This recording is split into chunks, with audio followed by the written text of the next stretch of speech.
doufal, že s tím foťákem přijdou, sakra. Ach jo. Na lidi.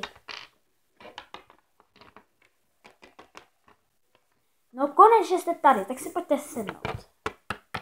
Máme ten foťák.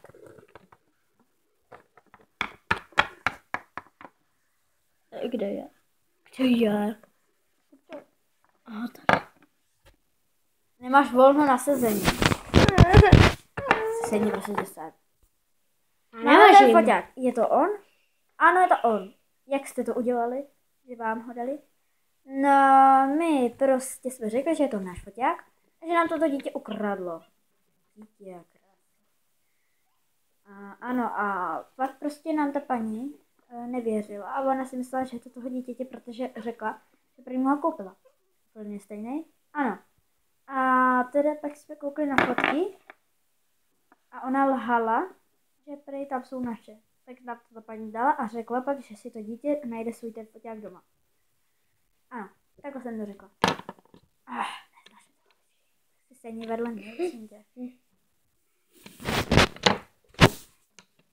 Nesnáším tuhle lavičku. Tak uhni. Jenom prostě z té lavičky slezeš. Byl si ten foťák. Ne, nebereš. Vrať mi ho. Tak díky. Tak děkuji. Zítra vás odměním. Už jdeme. Paní, už. Zítra tě neodměním, jenom tě. Tady děláš furt kraviny. Chceš vidět čelva? Vypadni. No, takže zítra vás odměním. Možná i toho agenta, který nechce říct svoje pravé jméno.